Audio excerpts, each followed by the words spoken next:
I feel like we need the beep, beep, beep, beep, beep, beep, beep, beep, and a news flash at the beginning of this one. Scones, an English tradition adopted wholeheartedly by Australians to become the rustic scones that they are today.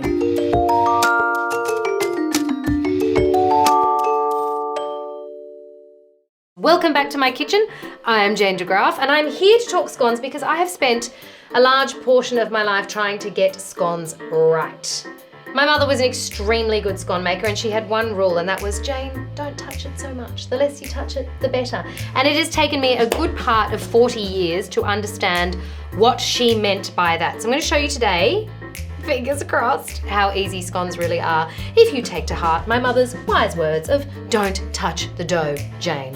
Now I make these a lot, don't I? I've been making them a lot recently, scones. Yes. And why do we love them? Because they are jam and cream delivery systems. Traditional English scones are quite light and fluffy and almost quite perfect looking. Good old Aussie scone, on the other hand, is a bit more on your damper end of the scale. It's very rustic, and that's essentially what I am making today. I'm not going to be too fussy about any of this because I have learned through trial and error that that is the best way to make scones. So let's get into it. First thing, we've got 2 cups of self-raising flour, which has been sifted to help keep it light. I haven't ever tried doing it without sifting the flour, so might work without, I don't know. But the first thing we're going to do is rub in 40 grams of chilled butter.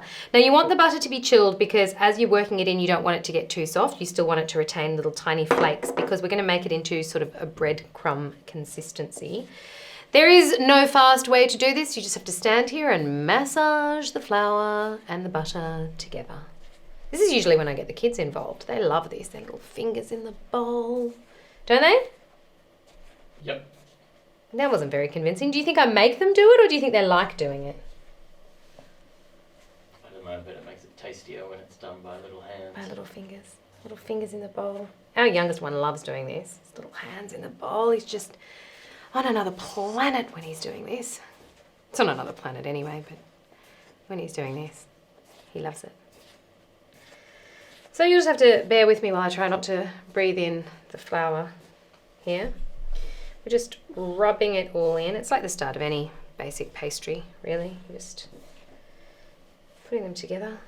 Ooh, ooh, ooh. I'm making faces now because I'm enjoying myself. Rub that all in.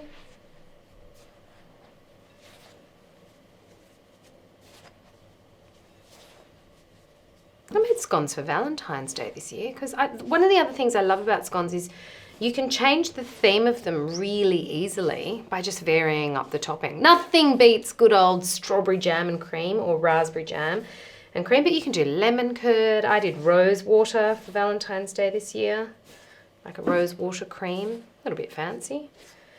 They can be savoury as well. Are you a savoury scone or a sweet scone? I know the answer. You're sweet, aren't you? Yep. All the way. But what do you think of a cheese scone, like a cheese and chive scone?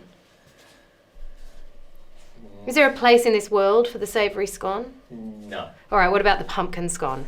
A great Australian tradition, Queensland pumpkin scone. No. Not into it. Not with their vibrant orange colour. I should make some. Let me see if I can change your mind. There you go. Challenge laid down. I'm going to change his mind with a proper pumpkin scone. All right, come on over here and have a look at the consistency of this because we're doing quite well here. You'll see it's sort of looking breadcrumby. There's still a few chunks of butter in there, which is fine. That'll just add to the flakiness. You know, in America they call scones biscuits. Biscuits. Same kind of thing, and they have them as a savoury thing. Not with jam and cream, but with like roast, and I think they have biscuits at Thanksgiving. Oh yeah, because biscuits and gravy. they have cookies. Yeah, instead of biscuits, because biscuits for us are cookies. Or kinda. Yeah. Ah, the nuances of food around the world. One of my great joys. All right, come in, have a look at this. Did you look before? This is our consistency. You can see it's all kind of crumbly. It's starting to, if you stick it, it'll stick together, but mostly the butter's been worked right through that and we've got this sort of crumb-like consistency going on. Not quite wet sand, a bit more like a crumb. Am I making that sound appealing at all? Does that sound appealing? Sandy, wet crumb consistency. Right, so this is the bit you can touch a lot, so don't worry about that too much. It's the next bit when we're making the dough. Now, I said I make these a lot, and I have made them a lot recently and had great success. I've also had a very recent disaster, so I'm a little bit nervous. Would nervous be a fair description? Yeah. Right about now, a little bit nervous. Shaking in your boots. I'm worried that I'll stuff it right up. So the next thing we're going to do is, because these are sweet scones today, you don't have to add this if you don't want to, but a tablespoon of caster sugar I've got there. Just mix that through. Be a bit light and relaxed. That's just for extra sweetness, which I probably don't need. But you know, joy. Now I made a little well in the centre there, a little divot. Not a tidy cook, but a happy one. And this is about 2 cups of milk. Now my problem recently was I added the milk, but I didn't add enough milk, so the dough didn't stick together. And what you actually want is a kind of sticky dough. And this is your greatest tool when you are making scones, a round bladed knife. I'm going to mix it together using the round bladed knife for the same reason that my mother always said to me, don't touch it so much. This just lets you have less contact with it and sort of bring it together without overworking the gluten, which is what makes them tough. Now, I don't want to get too technical because it's very, very boring. Essentially, if you don't touch the dough, you get lighter, better, more delicious scones. That's all we need to say about that. So in goes our milk. Now, you laughed at me the other day when I said to you, you have to wait and see what the weather's doing sometimes to decide whether or not you need all the milk. You laughed, didn't you? You laughed at me. Yep. But the truth is, if it's very, very humid, sometimes you don't need all the milk because there's already a lot of moisture and humidity going on. So just cut that together. This is already looking quite wet, but I'm going to add a little bit more. I'm nervous. I've never been nervous making scones. I've had frustrations, but I've never been nervous. All right, there we go. That's looking like a nice wet. Oh, there we go. That's looking like a nice wet come together dough. Okay, so next step. See, did not need all the milk. Next step, flour your bench. It is a sticky dough, so it will sort of stick a little bit. And then the next trick that I'm going to show you is this one. With the rest of your flour and your scone cutter, dip your scone cutter in the flour because when you cut the scones out in a second, what you don't want is it all sticking to your dough cutter, to your scone shaper. All right, out we come, dough. Nice and sticky, aren't you? Look at that. Yes, I am talking to my scone dough like it's a small child. That's because I treat all my food with love. There we go. Nice and sticky. I'm just going to get some on my hands. All right, so we're just going to bring this together with our fingers and pat it down. I have such vivid memories of my mother doing this. Flour everywhere, you know. All right. I can hear it in my head now. Don't touch it too much, Jane. Don't touch it too much. But I just want to flatten it down a bit so that I can cut it out. So I'm just babying it along a bit here. Oh, sticky dough, one of the greatest things in the world. Okay, so scone number 1. Let's get you out of there. Look at you. Do it again. Scone number 2. Now the other great trick that my mother always taught me when doing this is I'm going to put them on the baking tray touching each other because it helps to keep some of the moisture inside and to give you like a nice light but still moist scone. Hey, there we go. Out you come. Look at that. See how these ones are kind of cracked on top? I love that look. It's a really rustic kind of look. If you're going for perfect flat top scones, this is not your method. You can go somewhere else. No, we're all welcome here. All right, I'm just going to make sure that's not sticking. And I'm going to bring back together the bits that are offcuts, trying not to touch too much. I feel like my mum right now. Covered in scone dough. There we go. Bring you guys together. Oop. Got to re-flour my bench because I'm being a bit lazy about that. You've probably heard me say it before, I'm quite a lazy baker. That's probably why it's taken me a long time to master the perfect scone. But, you know, busy lives. Not everybody gets the chance to spend lots of time perfecting their baking. I reckon I'll get 2 more out of that.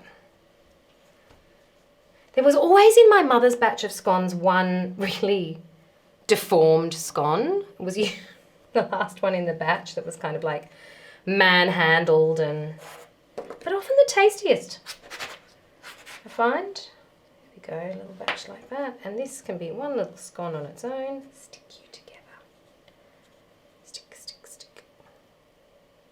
I'm just going to shape him using my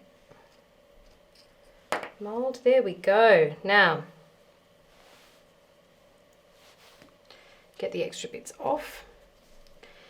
And onto our baking tray. There we go. I did just flick a piece off the bench. Sorry. All right, here we go. So, a little bit of flour onto our baking tray.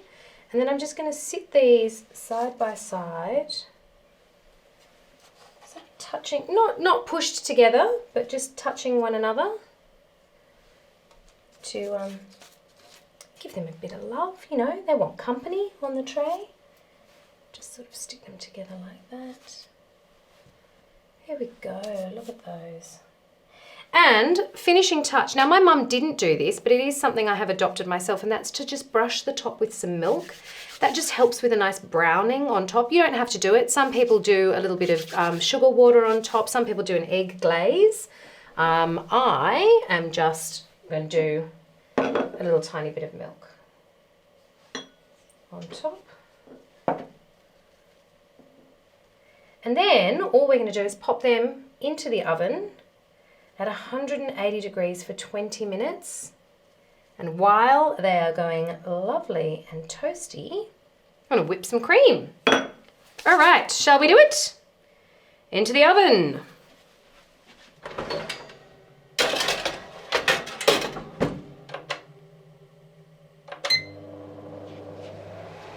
I better clean up this mess first though, yeah?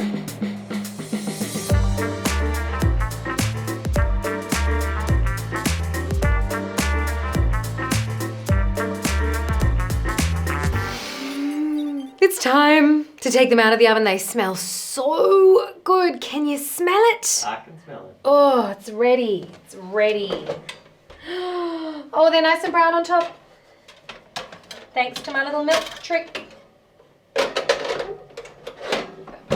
Rightio, look at my scones, look at that. See the way they're all still nestled together? Now, I'm not even going to wait for them to cool down because they just look so good and they smell so good. So you can see the milk's set them nice and brown on top. They've got a lovely crunchy sort of exterior, but they should be nice and moist inside still. So, oh, hot, hot, hot, break them off, break them off. Look at this one. Ooh, hotty, hot, hot. I'm going to go with that one. All right, and this one here. I'm going to serve them onto 2 plates like I'm not going to eat them both, but really I am going to eat them both.